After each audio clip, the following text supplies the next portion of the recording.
Numbers chapter 4. The Lord spoke to Moses and Aaron, saying, Take a census of the sons of Kohath from among the sons of Levi, by their clans and their fathers' houses, from 30 years old up to 50 years old, all who can come on duty to do the work in the tent of meeting.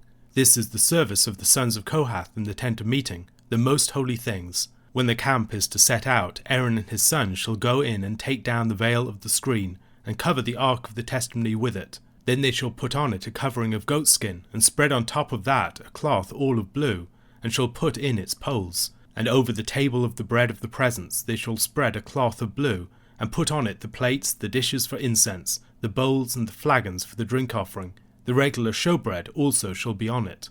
Then they shall spread over them a cloth of scarlet, and cover the same with a covering of goatskin, and shall put in its poles. And they shall take a cloth of blue, and cover the lampstand for the light, with its lamps, its tongs, its trays, and all the vessels for oil with which it is supplied. And they shall put it with all its utensils in a covering of goatskin, and put it on the carrying frame. And over the golden altar they shall spread a cloth of blue, and cover it with a covering of goatskin, and shall put in its poles. And they shall take all the vessels of the service that are used in the sanctuary, and put them in a cloth of blue, and cover them with a covering of goatskin, and put them on the carrying frame. And they shall take away the ashes from the altar, and spread a purple cloth over it. And they shall put on it all the utensils of the altar, which are used for the service there, the firepans, the forks, the shovels, and the basins, all the utensils of the altar. And they shall spread on it a covering of goatskin, and shall put in its poles. And when Aaron and his sons have finished covering the sanctuary and all the furnishings of the sanctuary, as the camp sets out, after that the sons of Kohath shall come to carry these, but they must not touch the holy things, lest they die. These are the things of the tent of meeting that the sons of Kohath are to carry. And Eleazar the son of Aaron the priest shall have charge of the oil for the light, the fragrant incense, the regular grain offering, and the anointing oil, with the oversight of the whole tabernacle, and all that is in it, of the sanctuary and its vessels. The Lord spoke to Moses and Aaron, saying, Let not the tribe of the clans of the Cohethites be destroyed from among the Levites, but deal thus with them, that they may live and not die when they come near to the most holy things. Aaron and his sons shall go in, and appoint them each to his task and to his burden. But they shall not go in to look on the holy things even for a moment, lest they die. The Lord spoke to Moses, saying, Take a census of the sons of Gershon also by their fathers' houses and by their clans. From 30 years old up to 50 years old, you shall list them, all who can come to do duty, to do service in the tent of meeting. This is the service of the clans of the Gershonites, in serving and bearing burdens. They shall carry the curtains of the tabernacle and the tent of meeting with its covering, and the covering of goatskin that is on top of it, and the screen for the entrance of the tent of meeting, and the hangings of the court, and the screen for the entrance of the gate of the court that is around the tabernacle and the altar, and their cords and all the equipment for their service. And they shall do all that needs to be done with regard to them. All the service of the sons of the Gershonites shall be at the command of Aaron and his sons, in all that they are to carry, and in all that they have to do. And you shall assign to their charge all that they are to carry. This is the service of the clans of the sons of the Gershonites in the tent of meeting, and their guard duty is to be under the direction of Ithamar the son of Aaron the priest. As for the sons of Mararai, you shall list them by their clans and their fathers' houses. From 30 years old up to 50 years old, you shall list them, everyone who can come on duty to do the service of the tent of meeting. And this is what they are charged to carry, as the whole of their service in the tent of meeting, the frames of the tabernacle, with its bars, pillars, and bases, and the pillars around the court with their bases, pegs, and cords, with all their equipment and all their accessories. And you shall list by name the objects that they are required to carry. This is the service of the clans of the sons of Mararai, the whole of their service in the tent of meeting, under the direction of Ithamar, the son of Aaron the priest. And Moses and Aaron and the chiefs of the congregation listed the sons of the Cohethites by their clans and their fathers' houses, from 30 years old up to 50 years old, everyone who could come on duty for service in the tent of meeting, and those listed by clans were 2,750. This was the list of the clans of the Cohethites, all who served in the tent of meeting, whom Moses and Aaron listed according to the commandment of the Lord by Moses. Those listed of the sons of Gershon by their clans and their fathers' houses, from 30 years old up to 50 years old, everyone who could come on duty for service in the tent of meeting, those listed by their clans and their fathers' houses were 2,630. This was the list of the clans of the sons of Gershon, all who served in the tent of meeting, whom Moses and Aaron listed according to the commandment of the Lord, those listed of the clans of the sons of Mararai, by their clans and their fathers' houses, from 30 years old up to 50 years old, everyone who could come on duty for service in the tent of meeting, those listed by clans were 3,200. This was the list of the clans of the sons of Mararai, whom Moses and Aaron listed according to the commandment of the Lord by Moses. All those who were listed of the Levites, whom Moses and Aaron and the chiefs of Israel listed by their clans and their fathers' houses, from 30 years old up to 50 years old, everyone who could come to do the service of ministry and the service of bearing burdens in the tent of meeting, those listed were 8,580. According to the commandment of the Lord through Moses they were listed, each one with his task of serving or carrying. Thus they were listed by him, as the Lord commanded Moses. In Numbers chapter 3, a census was taken of the clans of the Levites, of all the males from 1 month and older. In Numbers chapter 4, a second census is taken of the clans of the Levites, this time of those who are of suitable age for service in the things related to the tabernacle, males between the age of 30 and 50. Besides the numbering of those suitable for active service in the things related to the tabernacle, this chapter gives us the specific duties of each clan. The Levites were ordered around the tabernacle with the Cohethites at the south, the Mararites at the north, the Gershonites on the west, and Moses and the sons of Aaron on the east. Besides the priests, it seems to be the Cohethites who perform the most important roles within this chapter. They are responsible for and they bear the holiest of the items. In contrast to the other clans, they also bear the items for which they are responsible. The items of the tabernacle for which the other clans are responsible are borne by oxen. While placed differently around the tabernacle, Moses and Aaron were also descended from Kohath, as we see in 1 Chronicles chapter 6, verses 2 and 3. The Levites were like the roadies for the tabernacle, responsible for packing, transporting, and reassembling the tabernacle. As the sons of Kohath were responsible for the most holy things, they had to take a special care, and much of the actual packing was performed by the priests. Were the Cohethites to touch the most holy things, they would die. Such warnings concerning the sons of Kohath should be borne in mind when we read about the rebellion of Korah later on in the book of Numbers. Careful instruction is given for the covering of each of the items of furniture for the tabernacle. We should recognize the similarity between the coverings for these items and the tabernacle itself. Each of the items of furniture of the tabernacle has its own miniature tabernacle. There are certain ways in which items within the tabernacle are related as microcosms to the macrocosm of the tabernacle itself. We might, for instance, think about the Ark of the Covenant in the most holy place. The base of that, the Ark itself, represents the land. That's covered by the mercy seat, the firmament, and then above the mercy seat the Lord is enthroned above the cherubim.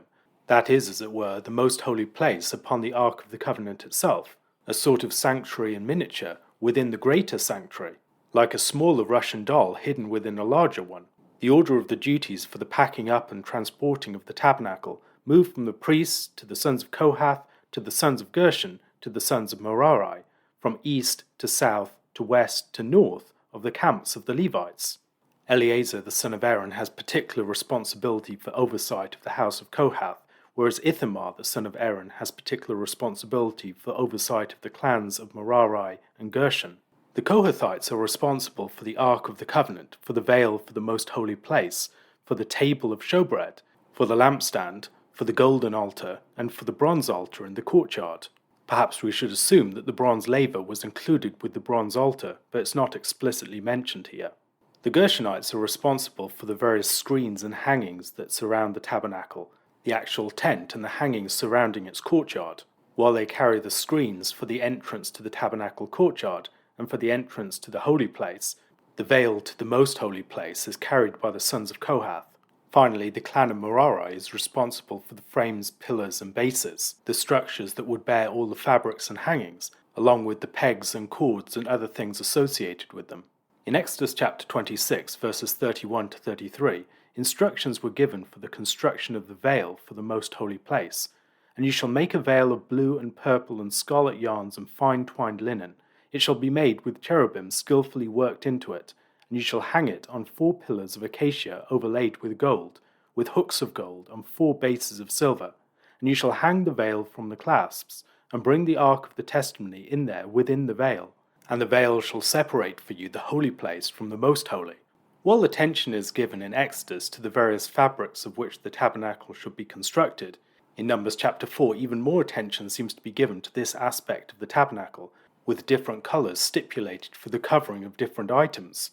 This suggests that the colours used for the covering of different items is not just a manifestation of glory as such, but has more specific symbolic significance. For some reason, it is appropriate that the bronze altar be covered with a purple rather than a blue cloth, while the dishes and other items associated with the table of the presence should be covered with a cloth of scarlet. The instructions are as follows. The Ark of the Covenant needs to be covered with the veil of the screen, with the blue, purple, scarlet and linen veil to the most holy place. After that it should be covered with a goatskin covering, and then a blue cloth.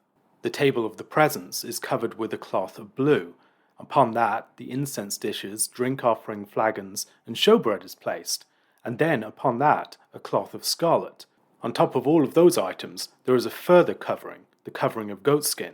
The lampstand comes next with its tongs, trays and oil vessels, all covered with a cloth of blue, and then put with its utensils in a goatskin covering on a carrying frame. The golden altar is covered in a cloth of blue and then covered with goatskin.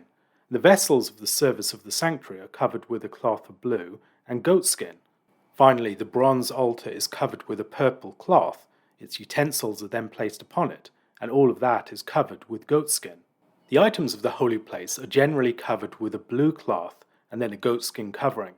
The Ark of the Covenant is unique in being covered with the veil of the screen, then with a blue cloth on top of the goatskin covering.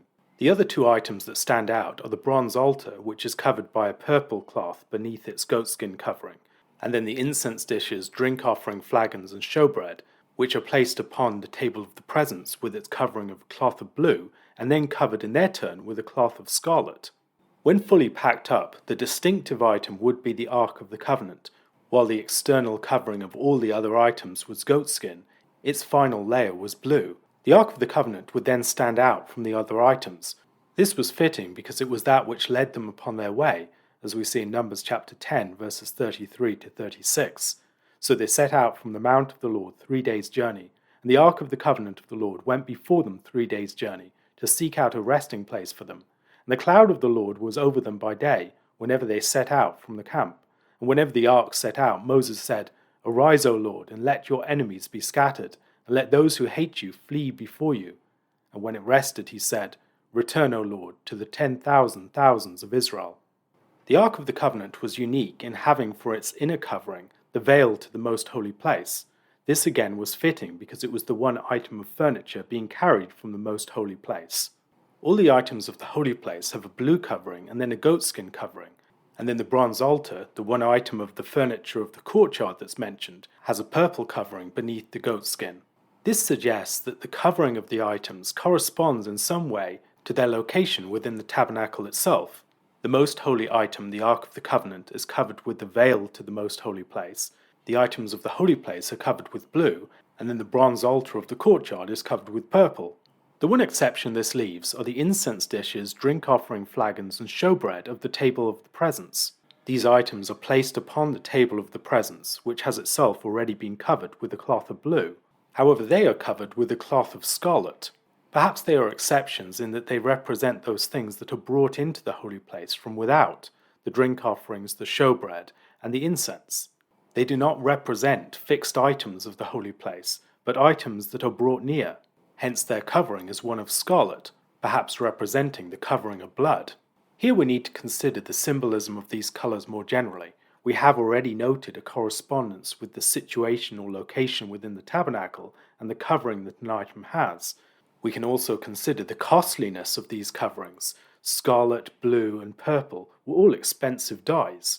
These were fitting colours for the coverings of a royal tent, which is one way to consider the tabernacle. Besides more conventional or arbitrary associations with specific levels of holiness relative to the tabernacle, should we seek for further symbolic connections to these colours, we could consider some natural possibilities. First, the colours seem to have some sort of order or priority. Linen connected with white, then scarlet, purple, and blue. White has connotations of purity and cleansing, being without blemish. Scarlet is connected with blood. Here we might think more generally of the way that blood covers things within the order of the tabernacle. Purple is connected with royalty and also possibly with smoke, as James Jordan suggests. And then blue is connected with the sky, with the heavens, and with the firmament more generally. Perhaps we should see a sort of ascension through colours here. The greatest item of all is covered with a covering that has interwoven blue, purple, scarlet, and linen, a sort of rainbow covering that incorporates within itself all of these different levels of covering. Perhaps there's some connection between the covering of the Ark of the Covenant here and the way that the throne of the Lord is described as being surrounded by a rainbow in places like Revelation chapter 4 verse 3. Besides the duties of the sons of Kohath, Eleazar the son of Aaron the priest has particular responsibility for the oil for the light, the fragrant incense, the regular grain offering, and the anointing oil. Most of these are items that are described in the instructions for the construction of the tabernacle back in Exodus chapter 25 to 31. As Eleazar also has oversight for the whole tabernacle and all within it, he would be the one particularly responsible for overseeing the Cohethites. In Numbers chapter 7 verses 1 to 9, we read that the chiefs of Israel dedicated to the Lord 6 wagons and 12 oxen. Of those, 2 wagons and 4 oxen were given to the sons of Gershon, and 4 wagons and 8 oxen to the sons of Mararai. The sons of Kohath received none. They were responsible to carry the most holy things upon their own shoulders. The special status of these items was seen then in part in the fact that they had human bearers, not just animals. This also underlines the fact that the heaviest items of the tabernacle, the primary structural elements, were the responsibility of Mararai.